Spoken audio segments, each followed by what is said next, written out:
What is up, guys, and welcome back to another brand new video. Today we're going to be talking about what comes first, the toolbox or the tools.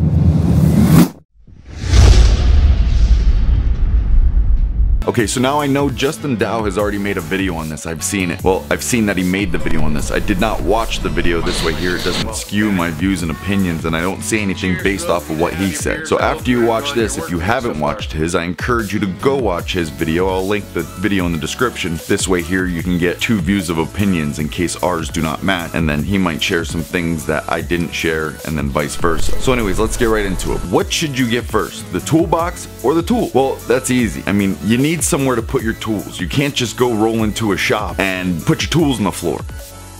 But that being said, you're also not just gonna wake up one morning and decide, hey, I'm gonna be a technician and I'm gonna go work at Nissan, or I'm gonna go work at Hyundai. Doesn't work that way. But regardless, if my personal opinion, I would say get a toolbox first, tool storage first, whether it's a cart or a toolbox. Just make sure it's a decent size. You don't have to pay an arm and a leg for a snap-on toolbox. You do not have to. These both go hand in hand. You need both just as much as you need the other, especially when you plan on being employed by a professional shop. You have to have tools and you have to have tool storage. Now, just like all your tools aren't going to be snap-on, again, your box doesn't have to be snap-on. I still work with a Husky box I paid $500 for. It was an $800 box. I went in there, asked them for it for $500. To my disbelief, they said sure. I was very happy with that, and I landed a $700-800 box for $500. You guys can try that as well. I don't know. It may work for you, it may not. Who knows? But when you start, obviously you're gonna need your primary tools. You're gonna need your ratchets, your wrenches. You're gonna want your 1/4 inch, your 3/8, and your 1/2 inch. You shouldn't have any need to go any bigger than that for starting off. I didn't personally start at a lube shop, but if you never started or worked anywhere, then work at a lube shop.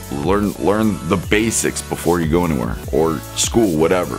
I got lucky when I started years and years ago, and I was able to jump into a fleet position for a taxi company, and that was wonders. I got to learn everything. I did transmissions, motors, and oil changes, services, all that right from the door. But let's get back to the point at hand here. When you're searching for a toolbox, you just want something that can accommodate to your needs. You want something that's going to fit what you have and then a little extra. You can fit a lot of stuff into some of these tool carts, and you can get a decent tool cart for $400-500. I wouldn't recommend going out and getting a Mac or a Matco or whatever right off the jump. Like I said in my previous videos, the name of your tools and the name of your box does not make you a better technician. They simply hold your fucking tools. That is it. They're not gonna make you a better technician, so don't worry about the name brand. As you get better at turning wrenches and as you make more money, then go ahead and buy whatever it is you want. If Snap-on makes your tummy tickle, then buy Snap-on. If Matco does the same, then buy Matco, whatever it is. But just get what you need, a brand that will get you by. You're gonna learn as you go on. You can listen to what everyone says on the internet, which is mixed opinions, but at the end of the day, you're gonna learn what works for you and what doesn't work for you. So don't worry about what everyone else says, because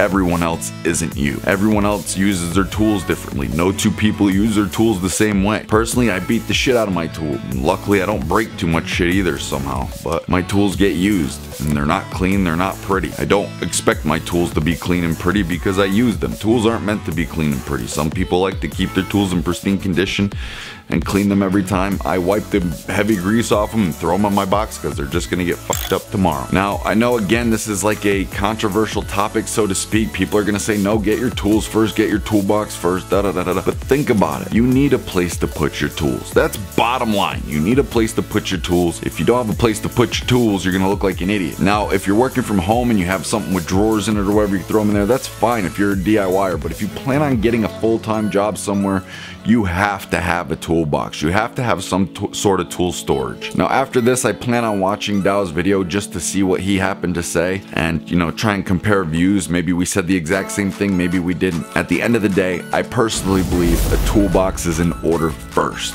You know, just get something that fits what you have and then some, because you're gonna be forever expanding. As long as you're in this trade, you will be buying tools and you will have an account somewhere, unless you just buy things and pay them off. And we'll get into another video. We're getting a little off topic here, but as a matter of fact, this topic I'm done with. At the end of the day, you want my opinion, you want my advice, get a toolbox and roll out. That's all you need to do to start. Toolbox, then tools. That's the only advice I can give you. Straightforward.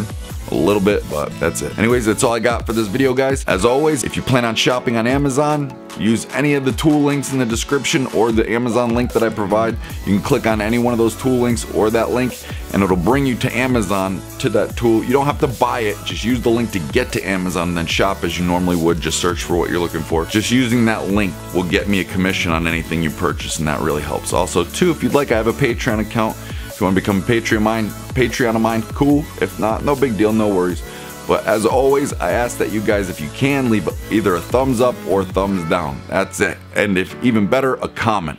And then I'll respond to them. I like responding to comments. I like knowing what you guys think and your guys' opinion. It's actually my favorite thing to go back and see how the video's doing and then respond to the comments. Anyways, guys, that's all I got for this video, and I'll see you in the next one.